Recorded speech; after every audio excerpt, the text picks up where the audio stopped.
नमस्ते। आज हम चर्चा करते हैं रजाकार संगठन की। रजाकार कौन थे और निजाम के शासनकाल में उन लोगों की क्या भूमिका थी।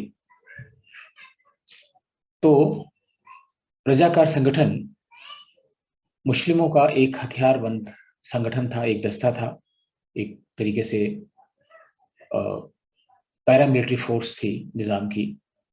और ये संगठित सेना थी जो हिंदुओं पर अत्याचार करने के लिए बनाई गई थी। निजाम जो हिंदुओं के लिए कानून बनाते थे उनको ये इन्फोर्स कराती थी, फोर्सफुली लागू कराती थी। ये इनका काम था। और इसमें भी एक बड़ी चीज ये है कि इसके संस्थापक थे, जो मुखिया भी थे, वो थे कासिम रिजवी। वो उत्तर प्रदेश के बरेली के रहने वाले थे और अलीगढ़ मुस्लिम विश्वविद्यालय से उन्होंने शिक्षा पाई। निजाम के शासनकाल में वहां पहुंचे और उन्होंने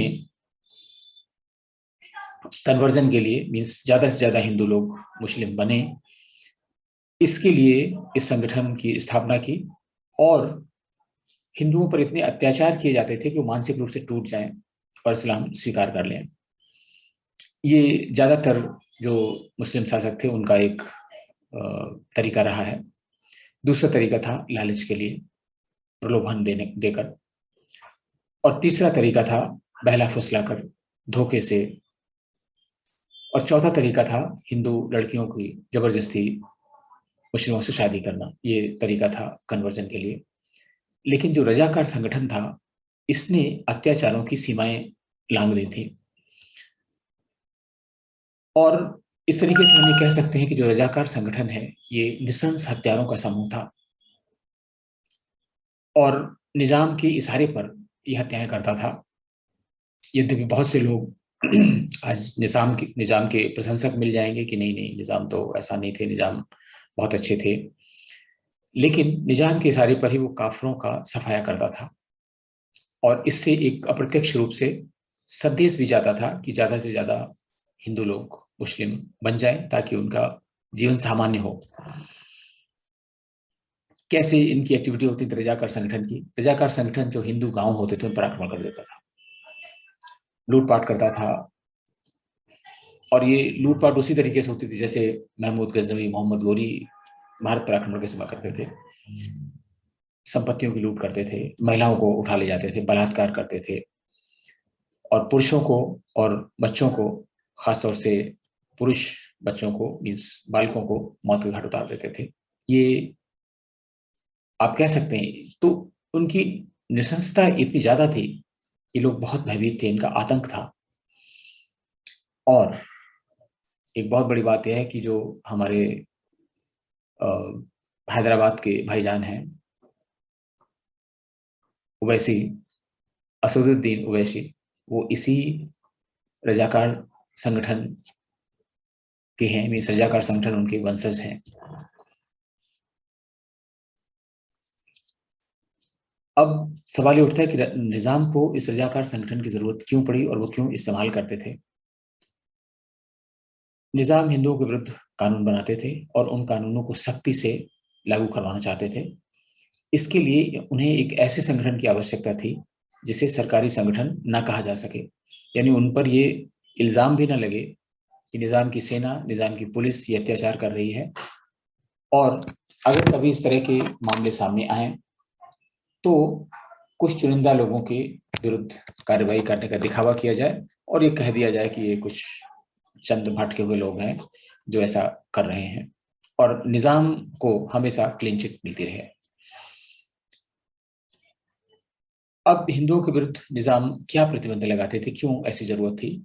निजाम ने एक फरमान जारी किया था, चूंकि राजा थे, उसका था गश्ती फरमान, गश्ती निशान 53, यानी आदेश संख्या, राजाज्ञा संख्या 53। और वो क्या थी? उसके द्वारा ये था कि हिंदू लोग सार्वजनिक रूप से पूजा अर्चना नहीं कर सकते हैं। जैसे आजकल होता है ना कि हम लोग दुर्गा पूजा का पंडाल लगा दिया, गणेश पंडाल लगा लिया, या कोई भागवत का आयोजन कर दिया, कथा का आयोजन कर दिया, मोहल्ले के लोग इकट्ठे हो गए, रिश्तेदार इकट्ठे हो गए, ऐसा नहीं हो सकता था। जिसमें कुछ संख्या निर्धारित थी कि 5-10 लोगों से ज्यादा की संख्या अगर होगी तो उसे सार्वजनिक कार्यक्रम माना जाएगा और फिर उनको दंडित किया जाता था। और ये दंड कैसा होता था?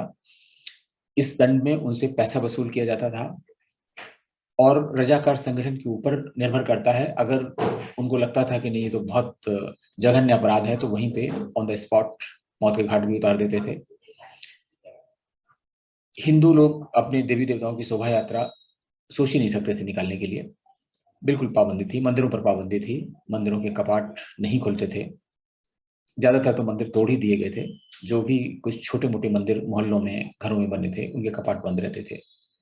कोई भी धार्मिक सभा का आयोजन नहीं हो सकता है। आज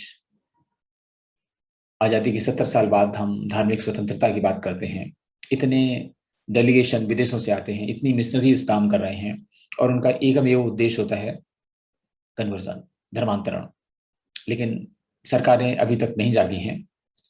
उस समय भी ये था कि जो धार्मिक प्रचार था, मीन्स ये हिंदू देश है, हिंदुओं के प्रचार और प्रसार की तो बात छोड़ दीजिए, उनके अपने जो पूजा अर्चना की विधि विधान है उन पर रोक थी। और अगर गैर धार्मिक प्रोग्राम भी हिंदुओं के होते थे, जैसे आजकल शादी में बहुत सारे लोग आते हैं, बारात निकलती है, लोग भांगड़ा डांस और सब डांस करते हैं, ये तो सोचा नहीं जा सकता था। इस तरह से शादी विवाह नहीं थे। आप सोचिए किस तरह की जिंदगी होगी हिंदुओं की वहां पर। लेकिन बहुत से ऐसे सनातनी लोग हैं जिनके मन में उत्कंठा रहती थी कि हम कोई पूजा करें, सत्यनारायण व्रत कथा करें, कोई यक्षगान करें, कभी हवन करें, कभी चंडी पाठ करें, दुर्गा सप्तशती का पाठ करें, अखंड रामायण करें। तो अखंड रामायण तो 24 घंटे पूर्ति नहीं कर सकते हैं। मोहल्ले के 4 6 10 लोग किसी घर में इकट्ठे हो जाते थे और धीमे धीमे बहुत स्लो वॉइस में अपनी पूजना अर्चना कर लेते थे। और अगर पता चल जाता था रजाकार संगठन को कहीं से खुफिया तरीके से, तो फिर सजाएं मिलती थी। पूरे मोहल्ले पर जुर्माना लगाया जाता था, वसूला जाता था, बेहद बेरहमी से वसूला जाता था। और ऐसे लोगों के जो हिंदू थे इनके अगेंस्ट में कुछ भी अगर रजाकार संगठन कर देता था तो कोई सुनवाई नहीं थी, क्योंकि ये तो एक तरीके से खुला हाथ मिला हुआ था निजाम की तरफ से। तो निजाम कुछ करने से रहे, निजाम की पुलिस सुनने से रही। तो इसलिए हिंदुओं को किसी भी तरीके से दब के अपने जीवन को बचाना रहना रहता था। लेकिन फिर भी हम सभी के अंदर कभी कभी अंदर से ऐसी आवाज आती है, एक विद्रोह की भावना जगती है कि हम ऐसा कैसे बर्दाश्त करें। तो बताया जाता है, एक वहाँ के ग्रंथों में, जो पुरानी पुस्तकें हमें मिलता है, कि एक युवक थे राधा कृष्ण मेदानी। तो उन्होंने कहा कि जो निजाम का प्रतिबंध है यज्ञ और हवन पर, इसको हम नहीं मानते। तो जो निजामाबाद बाजार है वहां पर उन्होंने खुलेआम यज्ञ का आयोजन किया, हवन किया। और रजाकार संगठन को ये बात पता चली। रजाकार संगठन ने आकर हवन करते हुए ऑन द स्पॉट उनको मौत के घाट उतार दिया, उनकी हत्या कर दी। अब जो आज भी जो निजामाबाद का मुख्य बाजार है, एक बड़ा कस्बा है, बड़ा शहर है कह सकते हैं, और बड़ा ट्रेडिंग सेंटर है आजकल। वहां का जो मुख्य बाजार है उसका चौक है, जो चौराहा है, उसको आज भी राधा कृष्ण गंज का नाम दिया जाता है। जैसे बहुत सारे मार्केट के नाम होते हैं, तो उस मुख्य बाजार को राधा कृष्ण गंज का नाम दिया गया, जो आज भी प्रचलित है। कई ऐसे किस्से मिलते हैं। भैरनपल्ली नाम का एक गांव है हैदराबाद के पास में। रजाकारों द्वारा वहां 200 हिंदुओं को इकट्ठा किया गया पंचायत के लिए, जैसे पंचायतें होती हैं शांति वार्ता के लिए। और जब वो लोग इकट्ठा हुए तो उनकी हत्या कर दी गई। सबके सबको मौत के घाट उतार दिया गया। ये सब इनका वहां के पुस्तकों में, जो क्षेत्रीय भाषाओं में लिखी गई, जो इतिहास के मुख्य पटल पर नहीं आ पाई, उनमें इनका उल्लेख है कि उनको मौत के घाट उतार दिया गया। इसी तरह से बहुत सारे गांव थे, ये कुछ एग्जाम्पल हैं।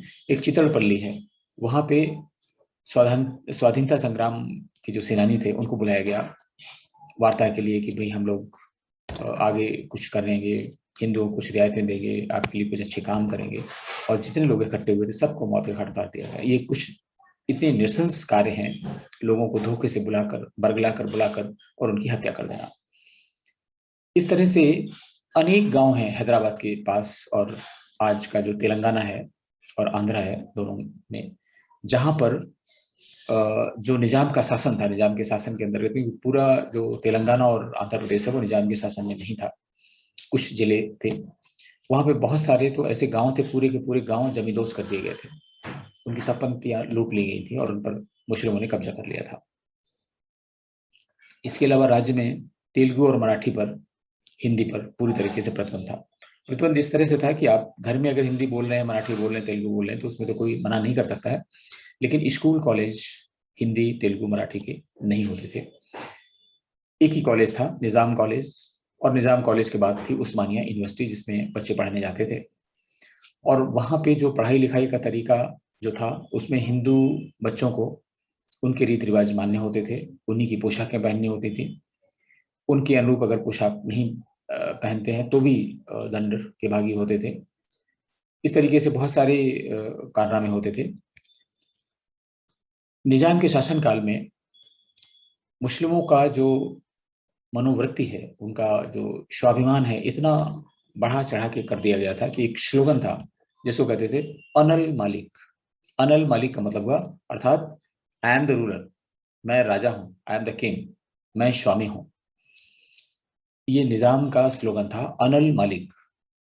लेकिन ये हर मुस्लिम जो और निजाम का हर कर्मचारी हिंदुओं से यही अपेक्षा करता था, यही बोलता था, अनल मालिक। वो अपने आप को, हर मुस्लिम और हर कर्मचारी अपने आप को निजाम समझता था और उसी तरीके से हिंदुओं पर हुकूमत चलाता था। आप एक भारत का दुर्भाग्य देखिए कि जो पीवी नरसिम्हा राव थे, जब उस्मानिया यूनिवर्सिटी में पढ़ते थे तो उन्होंने एक आंदोलन चलाया था, धोती आंदोलन, क्योंकि वहां पर जो भारतीय परिधान थे, इन बच्चे छात्रावास में नहीं पढ़ सकते थे, पहन सकते थे। इसके विरुद्ध लोगों ने आंदोलन चलाया, 15 दिन तक आंदोलन चला और उसमें लगभग 500 छात्रों ने भाग लिया। कुछ तो डर के भागते रहे और उसमें करीब 300 के आसपास जो छात्र थे उनको निष्कासित कर दिया गया। देश के सारे विश्वविद्यालयों में पत्र लिखा गया कि इनको वहां एडमिशन नहीं दिया जाए, लेकिन नागपुर विश्वविद्यालय में जो कुलपति थे उन्होंने इन सारे छात्रों को एडमिशन दिया और उनकी डिग्री वहां पूरी हो पाई। पीवी नरसिम्हा राव ने भी अपनी डिग्री नागपुर विश्वविद्यालय से की। स्वतंत्रता के बाद पीवी नरसिम्हा राव वहां के मुख्यमंत्री बने, लेकिन कांग्रेस के मुख्यमंत्री जैसे होते हैं आप जानते हैं, पार्टी हाईकमान का ही शासन रहता है। इनके मुख्यमंत्री बनने के बाद भी जो आंध्र प्रदेश का इतिहास जो है उसके कई वॉल्यूम निकाले गए, आर्कियोलॉजिकल विभाग जो है आंध्र प्रदेश का उन्होंने निकाले, लेकिन इसमें रजाकार संगठन, निजाम की जो ज्यादतियां थी हिंदुओं के खिलाफ, उसका कोई जिक्र नहीं है। ये जो हमने जिक्र किया व्हाइट वाश, ये व्हाइट वाश किया गया है। आज अगर आप यूट्यूब पे सर्च करें, गूगल पे सर्च करें, तो बहुत सारे ऐसे वीडियो मिल जाएंगे जिनको पाकिस्तान में बनाया गया है और अपलोड कर दिया गया। आप सर्च करें तो पता चलेगा कि कासिम रिजवी स्वतंत्रता सेनानी थे। निजाम के शासनकाल की इतनी अच्छी अच्छी चीजें बताई जाएंगी, ऐसा लगेगा कि जैसे वो बहुत ही लोक कल्याणकारी शासक थे और हिंदुओं को तो बिल्कुल ऐसे ट्रीट करते थे कि दोनों आंखों में एक हिंदू एक मुसलमान। तो इसमें भी कांग्रेसी सरकारों की सहमत रही या नहीं रही, लेकिन हाँ, उन्होंने इसे सुधारने के लिए कोई प्रयास नहीं किया। आजादी के बाद भी जब निजाम ने हैदराबाद के विलय के लिए आनाकानी की, तो उस समय हम सभी जानते हैं सरदार पटेल ने अपनी बहादुरी दिखाई। निजाम ने बहुत इसे मुस्लिम राष्ट्र बनाने की कोशिश की, पाकिस्तान में मिलाने की कोशिश की, और सेना और रजाकार संगठन दोनों ही भारत सरकार के विरोध में आ गए। और जिस समय हिंदुस्तान से मुसलमान पाकिस्तान जा रहे थे, जिन्ना के आदेश से पाकिस्तान का बॉर्डर बंद कर दिया गया और जो मुसलमान वहां जाने वाले थे उनसे कहा गया था कि आप जाइए, हैदराबाद में आबाद हो जाइए। हैदराबाद में लोग पहुंचने लगे। तो उस समय इनसे बहुत बात की गई, लेकिन फिर सरदार पटेल ने एक ऑपरेशन चलाया जिसका नाम दिया गया ऑपरेशन पोलो। ये भारत सरकार का ऑपरेशन था हैदराबाद को भारत में विलय करने के लिए। और कुछ गांव ऐसे थे जिसे रजाकार संगठनों ने जमींदोज कर दिया था, हिंदुओं को भगा दिया था, पूरे के पूरे गांव रजाकारों के गांव हो गए थे। वहां पर सेना को बहुत प्रतिरोध का सामना करना पड़ा, कई सैनिक भी हताहत हुए और उन सैनिकों ने भी जवाबी कार्रवाई की, जिसमें कई रजाकार संगठन के सैनिक, दस्ते, कमांडर, जो भी आप समझें, वो हताहत हुए। और इस तरीके से किसी तरीके से हैदराबाद को विलय कराया गया। इसके बाद अफवाह उड़ाई गई कि हैदराबाद के विलय के दौरान 2,50,000 से 2 लाख के बीच में मुसलमानों का कत्ल किया गया है। कितनी बड़ी विडंबना है कि जिस समय रजाकार संगठनों के बारे में कोई बात होती थी, मुस्लिम अत्याचारों की बात होती थी, उस समय तो ये कहा जाता था कि चंद भटके हुए लोग हैं, लेकिन जैसे ही सेना ने उनके खिलाफ मोर्चा खोला, उनको मौत के घाट उतारा, वो अपने आप जो भटके हुए लोग थे मुसलमान हो गए। जवाहरलाल नेहरू इस बात से बहुत दुखी हुए कि मुसलमानों की हत्या की गई, और आंतरिक टकराव भी चलता था सरदार पटेल और जवाहरलाल नेहरू में। तो सरदार पटेल को नीचा दिखाने के लिए जवाहरलाल नेहरू ने एक 3 सदस्यीय गुडविल मिशन हैदराबाद भेजा, ताकि पता लगाया जाए कि जमीनी हकीकत क्या है। उस गुडविल मिशन में 2 मुस्लिम थे, एक हिंदू था। ये कोई कमीशन नहीं था, उनको रिपोर्ट सबमिट करना जरूरी नहीं था, लेकिन फिर भी इस मिशन से कहा गया कि आप अपनी रिपोर्ट सबमिट करिए। उन्होंने अपनी रिपोर्ट सबमिट की। उस रिपोर्ट में कुछ हत्याओं का, कुछ गांवों का जिक्र है जहां जहां वो गए, जहां जहां रजाकार सैनिकों की मौत हुई। जो अपनी रिपोर्ट सरकार को दी गई, एक्चुअली उसका जो उद्देश्य था वह था सरदार पटेल को प्रभावित करना, उनको नीचा दिखाना और उनको मानसिक रूप से प्रताड़ित करना। लेकिन कांग्रेस के जवाहरलाल नेहरू के ही बहुत करीबी लोग थे, मंत्री थे, उन्होंने विरोध किया कि ये उचित नहीं है। तो वो सरकार ने फिर उनकी रिपोर्ट प्रकाशित नहीं की, सार्वजनिक नहीं की उस रिपोर्ट को। वो रिपोर्ट आज तक सार्वजनिक नहीं हुई। इसलिए एक बहुत कंफ्यूजन बना हुआ है कि क्या स्थिति थी, कितने लोग मारे गए थे। और अगर आज भी आप ऑपरेशन पोलो करके देखें, तो उसमें सर्च करें गूगल पर, तो बहुत सारी ऐसी रिपोर्ट है जो विदेशों में कंपाइल की गई हैं। आपको पता चलेगा कि 2 लाख मुस्लिम मार दिए गए, 50,000 मुस्लिम मार दिए गए। और बहुत सारे ऐसे लोग हैं जिनको पैसे जुटा जुटा कर निजाम शासन से, जो जिनके बैंक अकाउंट्स बाहर थे, पाकिस्तान से पैसे दिए गए। और इस तरीके से जो न केवल रजाकार संगठन द्वारा किए गए अत्याचारों का व्हाइट वॉश किया गया, निजाम शासन के अत्याचारों का व्हाइट वॉश किया गया, और आज उनको बिल्कुल व्हाइट कर बस करके बहुत अच्छा बताया गया। आप देखेंगे तो आपको पता नहीं चलेगा कि पीवी नरसिम्हा राव ने कभी धोती के लिए आंदोलन किया था। आपको कभी सर्च करने से नहीं मिलेगा कि रजाकार संगठन इतना खराब था। आप टेस्ट करिए, आप अगर कासिम रिजवी के नाम से सर्च करें गूगल पे, तो आपको कई वीडियो ऐसे मिल जाएंगे जिनमें उनको बताया गया कि स्वतंत्रता, बहुत ही महान स्वतंत्रता सेनानी थे। आजादी के बाद ये जो कासिम रिजवी थे, ये तो कराची में जाके बस गए, जितने लोग जा सकते थे उतने चले गए। और काफी लोग, आपने देखा होगा कि योजनाबद्ध तरीके से भारत में रह गए, कुछ हैदराबाद में बसे। लेकिन आपने देखा कि कांग्रेस का शासन आंध्र प्रदेश में बहुत दिनों तक रहा, हैदराबाद में रहा। लेकिन धर्मनिरपेक्षता के नाम पर कांग्रेस ने वोट बैंक को मजबूत करने के लिए जो हैदराबाद का वास्तविक इतिहास था, वो लोगों के सामने नहीं आने दिया, ताकि एक वर्ग विशेष नाराज ना हो जाए। और एक वर्ग विशेष को खुश करने के लिए ये सब किया गया कि जो नई पीढ़ी है देश की, उसको पता भी नहीं चलेगा कि रजाकार कौन थे और उन्होंने हिंदुओं पर कितने अत्याचार किए। अभी तक तो हम ये पढ़ते आए हैं, सुनते आए हैं कि हिंदुओं पर अत्याचार करने वाले लोग बाहरी थे, आक्रमणकारी थे, जो यहाँ पे हिंदुस्तान में आए, उन्होंने लूटा और सब कुछ किया। लेकिन ये तो इसी देश के आक्रमणकारी हैं, और इनमें ज्यादातर वही आक्रमणकारी थे जो धर्मांतरित होकर मुस्लिम बने थे। रजाकार संगठन बेसिकली उन्हीं लोगों का संगठन था। आज रजाकारों के जो उत्तराधिकारी हैं, AIMIM, ऑल इंडिया मजलिस इत्तेहादुल मुसलमीन, जो असदुद्दीन ओवैसी की पार्टी है, अगर उनसे पूछा जाए, कहीं नहीं, नहीं, वो हमारा रजाकार संगठन से कोई लेना देना नहीं। बट वास्तविक में उनके जो पूर्वज हैं वो रजाकार ही थे, और आज भी वो रजाकार की तरह ही व्यवहार करते हैं। 15 मिनट के लिए पुलिस हटा लो, और मीन्स बहुत सारी चीजें। तो आप देखें कि इन सब से गठबंधन की लिहाज भी कांग्रेस बहुत उतावली रहती है। केरल में उन्होंने मुस्लिम लीग से गठबंधन किया, यहाँ भी ओवैसी के साथ में रहता है। लेकिन आज भी हिंदुओं के इस देश में 1000 साल की गुलामी के अत्याचारों को सहते हुए अपनी अस्मिता और धार्मिक रक्षा करके जो हिंदू शेष हैं, ये बहुत बड़ी बात है। और इतना सब होने के बाद भी हम लोग इतने सजग नहीं हैं, उनकी बात सुनने वाला कोई भी नहीं है। आज भी वोट बैंक के लिए पार्टी हर पार्टी, भाजपा एक अपवाद हो सकती है,